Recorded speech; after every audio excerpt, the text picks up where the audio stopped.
Aujourd'hui, nous allons mener une enquête qui touche au fondement même de notre chronologie habituelle. Nous allons nous attaquer au socle sur lequel repose non seulement l'histoire de la Russie, mais aussi une partie importante de l'histoire de l'Europe. Notre objectif est de retrouver les traces de peuples disparus, mentionnés uniquement dans les légendes, et de tenter de répondre à des questions que la science moderne préfère ignorer. Par exemple, pourquoi le méridien zéro sur les cartes de navigation du XVIIe siècle ne passe-t-il pas par Greenwich ou Saint-Pétersbourg comme nous en avons l'habitude, mais traverse-t-il une île minuscule et apparemment insignifiante sur le plan politique?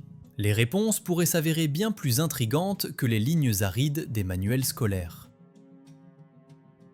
Il convient de commencer cette enquête par une contradiction en apparence insignifiante, mais qui a le potentiel de détruire l'image ordonnée du passé. Il s'agit de l'énigme des cartes géographiques anciennes. Si l'on étudie attentivement les travaux des cartographes les plus influents du XVIe siècle, on découvre un détail étrange.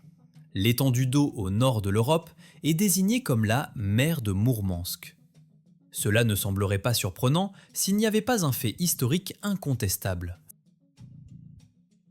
L'histoire officielle affirme que les plans de construction d'une ville portuaire au-delà du cercle polaire ne sont apparus que dans les années 1870.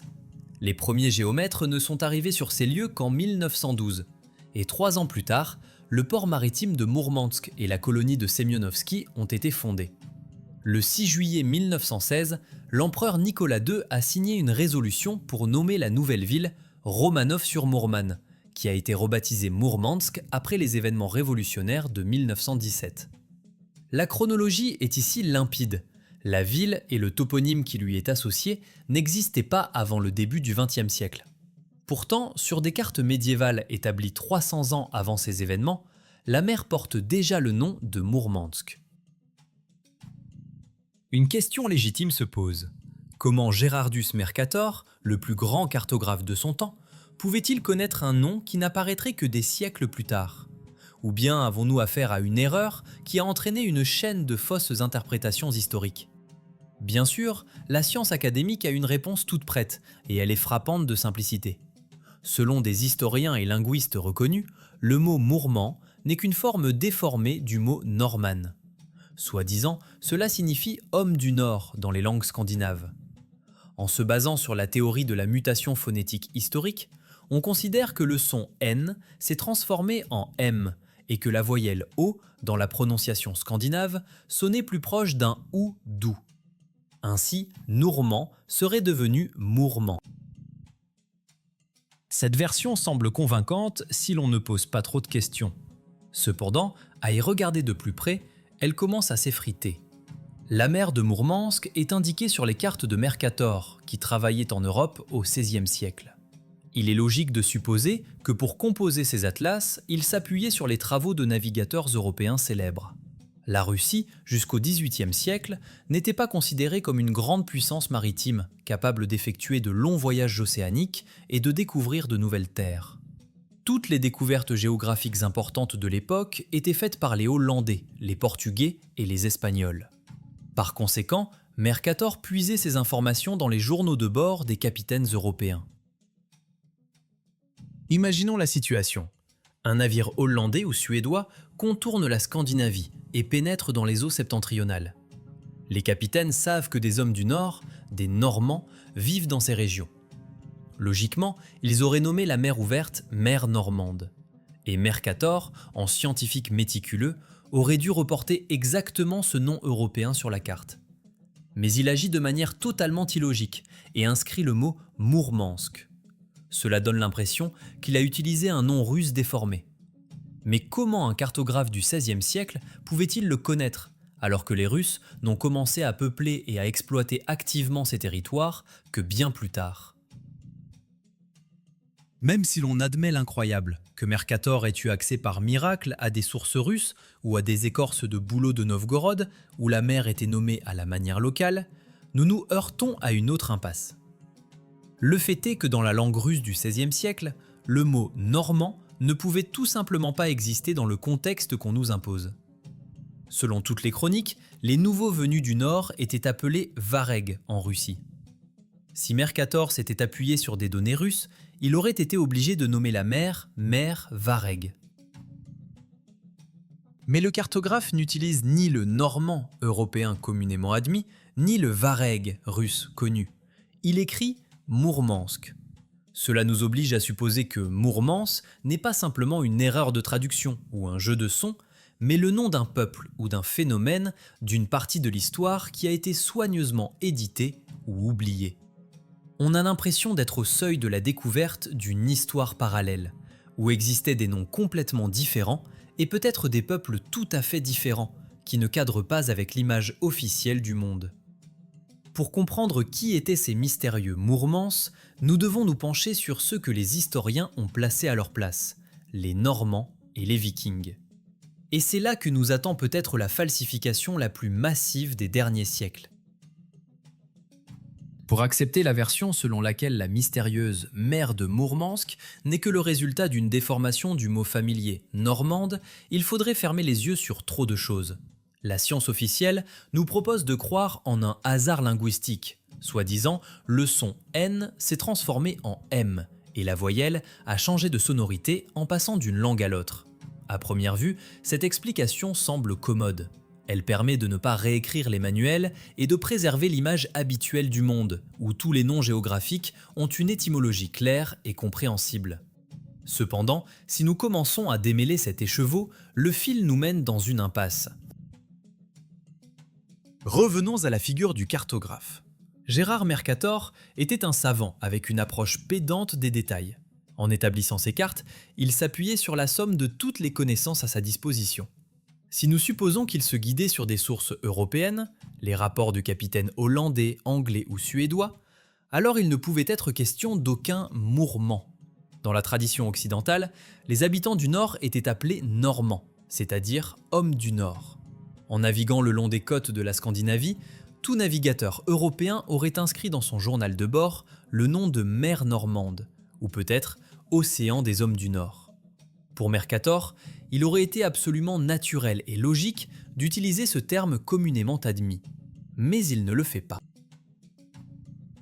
Considérons alors la deuxième option. Le cartographe aurait pu utiliser des informations provenant de la lointaine et mystérieuse Moscovie. Supposons que des cartes russes ou des récits oraux de marchands russes lui soient tombés entre les mains. Mais là aussi, la théorie de la déformation échoue. En russe du XVIe siècle, comme dans les chroniques plus anciennes, le mot normand n'était pratiquement pas utilisé. Pour désigner les étrangers venant du nord par la mer, la Russie avait un concept clair et établi depuis des siècles. Les varègues. La route des varègues aux Grecs, l'appel des varègues.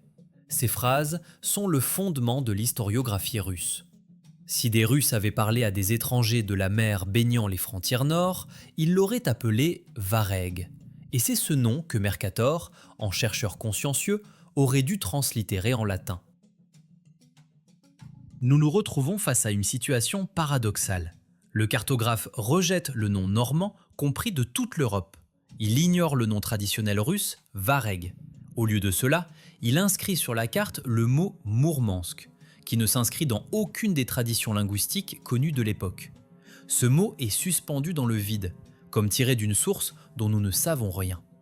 C'est comme si Mercator connaissait l'existence d'une certaine troisième force, d'un troisième peuple, qui n'était ni les Normands européens classiques, ni les Varègues des chroniques. Cela suggère que Mourmansk n'est pas une erreur phonétique, ni un jeu de mots. C'est un ethnonyme désignant la population autochtone ou même une civilisation entière qui habitait ces latitudes avant l'arrivée des colonisateurs russes et ouest-européens. Peut-être est-ce ce peuple qui a donné son nom à la mer, et c'est justement son nom que l'on a tenté d'effacer de la mémoire en le remplaçant par un terme consonant mais vide.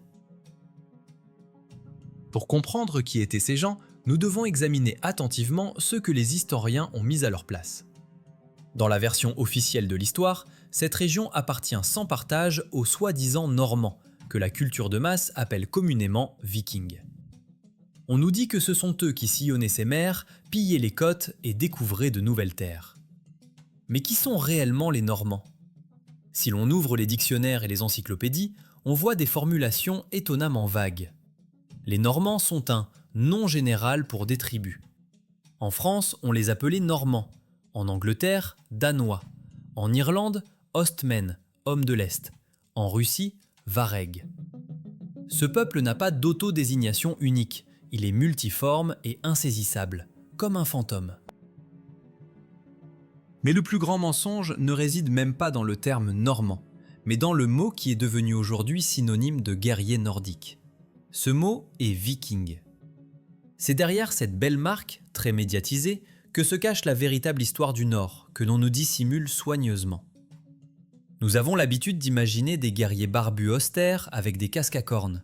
Mais cette image a autant de rapport avec la réalité que les superproductions hollywoodiennes en ont avec les chroniques documentaires. Pour trouver les véritables maîtres de la mer de Mourmansk, nous devrons détruire le mythe principal de l'histoire scandinave, le mythe des Vikings qui a été créé artificiellement et implanté dans notre conscience tout récemment. Nous abordons maintenant la falsification la plus massive qui a été ancrée dans la conscience collective avec une telle minutie qu'aujourd'hui la remettre en question semble presque un blasphème. Il s'agit du concept de viking.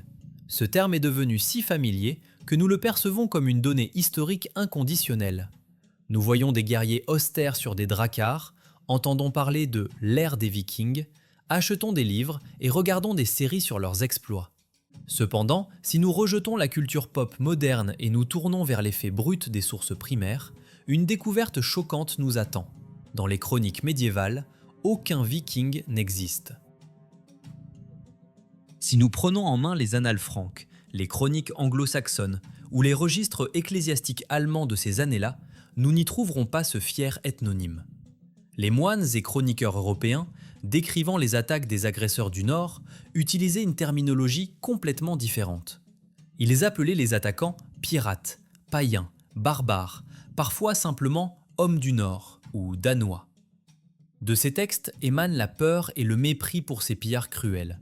Mais il n'y a pas la moindre allusion à cette culture romancée de nobles guerriers que l'on nous dépeint aujourd'hui. Le mot viking lui-même était extrêmement rare à l'époque, principalement dans des sagas spécifiques, et il ne désignait ni une nationalité ni une appartenance tribale, mais plutôt un métier, le brigandage maritime. Partir en viking signifiait partir en raid pirate. Appeler tous les Scandinaves des Vikings revient à appeler tous les habitants de la Somalie moderne des pirates. Ce que nous appelons aujourd'hui l'histoire des Vikings est en substance une invention littéraire du XIXe siècle. C'est à l'époque du romantisme que les écrivains, poètes et artistes européens et scandinaves ont commencé à construire ce mythe. Ils avaient besoin d'un passé grandiose, d'une épopée héroïque pour former une identité nationale. À partir de bandes éparses de brigands des mers, qui étaient en fait des marginaux de leur temps, on a créé artificiellement l'image d'une puissante civilisation. On leur a attribué des codes d'honneur, une structure étatique complexe et même les célèbres casques à cornes qui, comme le savent les archéologues, n'ont jamais été utilisés au combat et sont le fruit de l'imagination des costumiers des opéras de Wagner. Cette situation rappelle douloureusement l'histoire de la Mongolie. On nous parle d'un grand empire de nomades ayant conquis la moitié du monde. Mais en Mongolie même, jusqu'au début du XXe siècle, on ne savait pratiquement rien de cette grandeur, jusqu'à ce que des éducateurs européens y arrivent avec des manuels d'histoire tout prêts. De la même manière, les modestes pêcheurs et fermiers de Scandinavie ont soudainement appris que leurs ancêtres étaient les maîtres des mers, tenant Paris et Londres dans la terreur. L'histoire a été réécrite rétroactivement pour combler un vide. Mais aucun vide historique ne se forme sans raison. Il cache généralement quelque chose qui ne cadre pas avec le paradigme officiel. Si nous retirons de l'échiquier historique les Vikings inventés, une question énorme et inconfortable se pose à nous. Qui, alors, naviguait sur ces magnifiques navires dont les archéologues retrouvent les restes ? Les dracars sont des sommets de l'ingénierie de leur temps. Ce sont des navires à l'hydrodynamisme idéal, capables de traverser des océans, de résister aux tempêtes tout en pénétrant dans des rivières peu profondes. Est-il possible que des tribus éparses, décrites par les chroniques européennes comme des barbares sauvages et païens, se soient soudainement mises, sans aucune évolution préalable, à construire les meilleurs navires du monde ? Le niveau technologique de ces navires ne correspond absolument pas au mode de vie primitif que menaient les habitants de la Scandinavie au début du Moyen Âge. Nous sommes confrontés à une incohérence évidente. Nous avons des artefacts de haute technologie, navires, instruments de navigation, armes d'une qualité étonnante, mais les gens désignés pour le rôle de leur créateur, les Vikings semi-mythiques, ont l'air d'imposteurs dans ce rôle. Quelqu'un d'autre possédait ces connaissances. Quelqu'un d'autre terrorisait l'Europe, venait de la mer, portait des coups précis et repartait vers nulle part.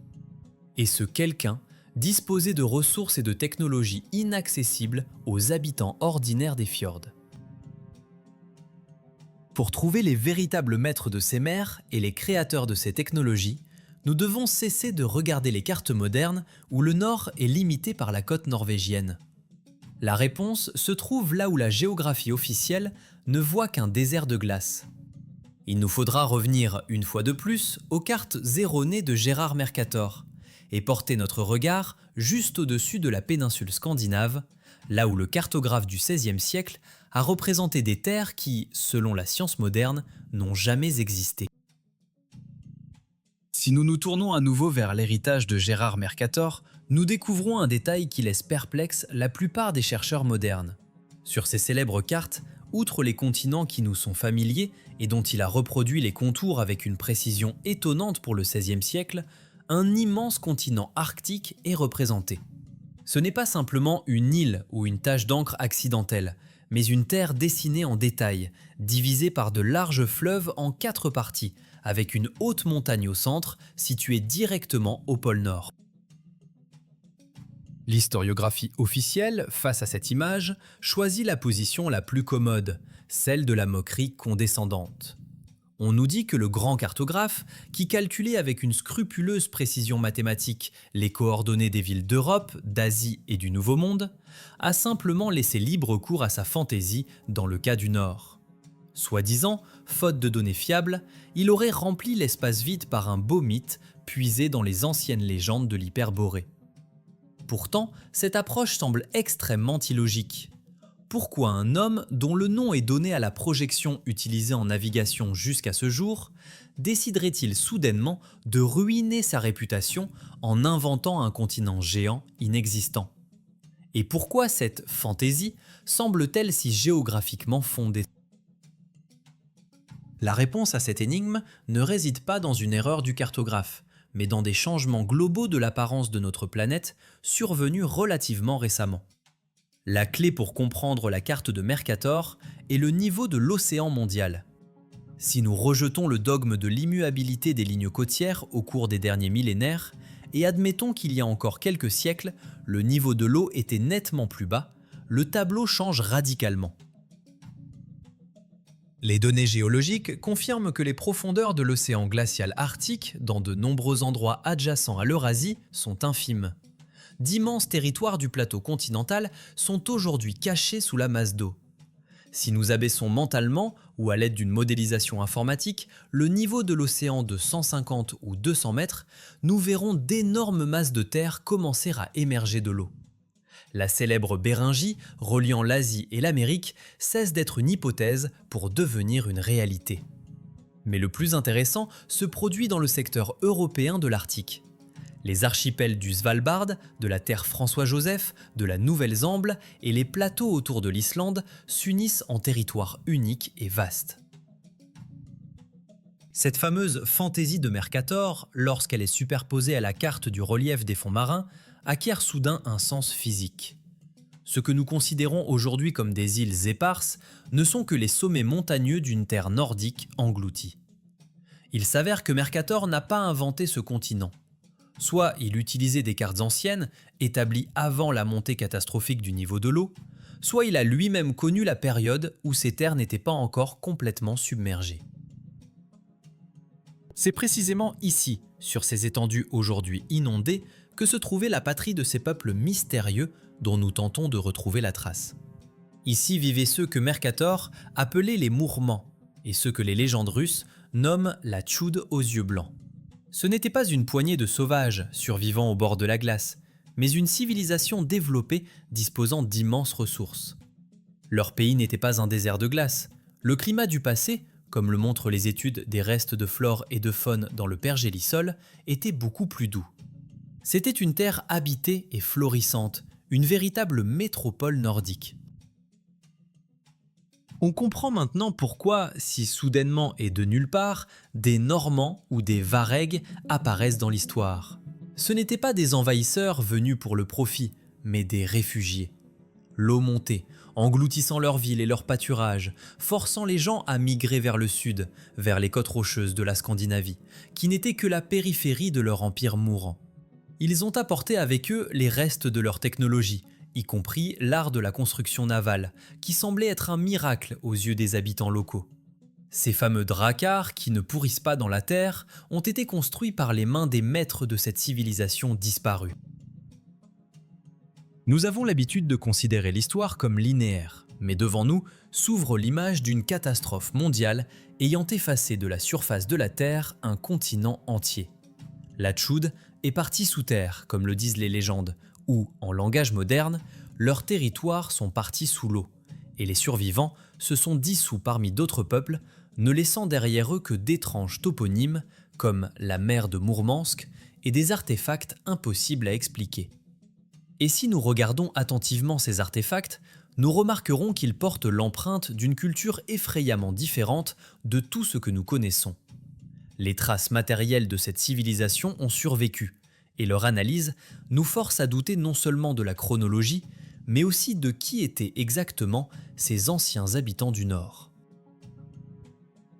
Si nous cessons d'examiner l'héritage matériel du Nord à travers le prisme de manuels habituels et regardons les artefacts sans parti pris, nous découvrons des choses qui ne cadrent absolument pas avec l'image du développement de la civilisation européenne. Il ne s'agit pas seulement de technologie, mais aussi de l'esthétique elle-même, d'une vision du monde capturée dans le métal et le bois. Les bijoux trouvés dans les terres scandinaves et nord-russes sont réalisés dans ce qu'on appelle le style animalier. C'est un enchevêtrement complexe de lignes où les figures d'animaux se fondent les unes dans les autres, créant un motif hypnotique et infini. Ce style diffère radicalement de la géométrie stricte de Rome ou des sujets religieux de Byzance. Il témoigne d'une mentalité totalement différente des créateurs, de leur perception particulière de la réalité qui ressemble plus à la structure des éléments naturels qu'à la logique humaine. Cette différence se manifeste le plus clairement dans la construction navale. Le célèbre navire d'Oseberg, découvert en Norvège, est considéré comme le sommet de l'art de l'ère viking. La datation officielle le situe au 8e siècle de notre ère. On nous propose de croire que ce navire, entièrement fait de chêne, est resté dans un tumulus humide pendant plus de 1000 ans et a conservé sa structure pratiquement dans sa forme originale. Le bois, même le plus résistant, a sa limite de durabilité, surtout dans un environnement agressif où il n'y a pas les propriétés conservatrices des tourbières. Pourtant, la sculpture sur le bord du navire semble avoir été achevée tout récemment par le maître. Les moindres détails du motif n'ont pas pourri, ne sont pas tombés en poussière. Une telle conservation phénoménale suggère une erreur grossière de chronologie. Peut-être que ces navires n'ont pas du tout 1000 ans. Si l'on suppose que la catastrophe qui a détruit la civilisation nordique s'est produite il y a seulement 300 ou 400 ans, alors l'état du bois reçoit une explication logique. Nous regardons l'héritage d'une culture qui existait parallèlement aux monarchies d'Europe que nous connaissons, mais qui a été rayée de l'histoire. Et c'était une culture qui possédait des températures de traitement des matériaux supérieures aux capacités de leurs contemporains. Mais la découverte la plus choquante nous attend non pas dans les musées de navires, mais dans les laboratoires anthropologiques.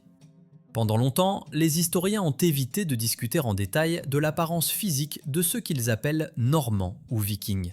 Cependant, une découverte fortuite sur l'île estonienne de Saaremaa en 2008 a forcé à reconsidérer la question de savoir qui habitait réellement les mers du Nord. Lors de la pose de canalisation, des ouvriers sont tombés sur une fosse commune de guerriers enterrés dans des bateaux. Les restes, appelés navires de Salm, ont fait sensation, mais pas celle que les scientifiques attendaient. En étudiant les crânes de ces guerriers, les chercheurs ont été confrontés à des anomalies inexplicables. Ce n'étaient pas simplement des hommes robustes, endurcis au combat, c'étaient des gens avec une structure squelettique différente. L'attention est attirée par la forme spécifique de la boîte crânienne. La partie occipitale est anormalement allongée vers l'arrière, rappelant la forme d'un melon ou d'un œuf. Une telle dolicocéphalie est extrêmement rare chez les humains modernes et est généralement considérée comme une pathologie, mais ici c'était un phénomène de masse, la norme pour tout un détachement. De plus, ces gens possédaient des mâchoires massives et lourdes, nettement plus grandes que les mâchoires d'un homme moyen, ce qui donnait à leur visage une expression terrifiante. Devant nous apparaissent les restes non pas simplement d'un autre groupe ethnique, mais peut-être d'une autre race. Dans les légendes russes, la mémoire d'un peuple mystérieux, la Tchoud aux yeux blancs, qui est parti sous terre, refusant de se soumettre au nouvel ordre, a été préservée. Peut-être que les yeux blancs ne sont pas la couleur de l'iris, mais une métaphore décrivant leur étrangeté, l'altérité de leur regard ou la structure spécifique de leur visage. Ces fameux mourments, dont le nom a été conservé sur les cartes de Mercator, et la légendaire Tchoud sont probablement une seule et même chose. C'était une race de grande taille, physiquement puissante, au crâne allongé, possédant des connaissances et des compétences inaccessibles à leurs voisins du Sud. Leurs différences physiologiques expliquent cette terreur mystique qu'ils inspiraient aux habitants de l'Europe. Les attaques venues de la mer étaient effrayantes non seulement à cause des pillages, mais aussi à cause de la rencontre avec ces êtres qui ressemblaient à des humains, mais n'étaient pas des humains au sens habituel. C'étaient les restes de l'ancien Empire du Nord, forcés de quitter leurs villes inondées. Maintenant que nous réalisons que nous avons affaire à une civilisation hautement développée et biologiquement distincte qui contrôlait l'hémisphère nord, un autre fait étrange lié à la cartographie ancienne devient clair. Si cette race dominait la mer et possédait une connaissance approfondie de la planète, c'est précisément son système de coordonnées qui devait constituer la base des cartes de l'époque. Et cela nous amène à la solution du mystère du méridien zéro, qui, pour une raison quelconque, passe là où aujourd'hui il n'y a rien d'autre que de l'eau et des roches volcaniques.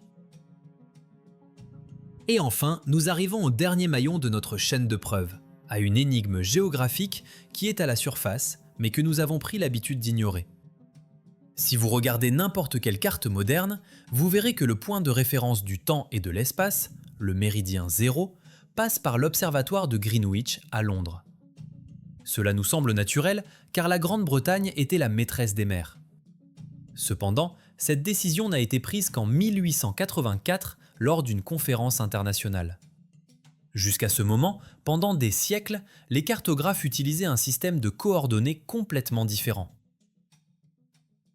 Sur les cartes de navigation du XVIIe siècle, y compris les travaux de Mercator lui-même et de ses contemporains, le méridien zéro se trouve à un tout autre endroit.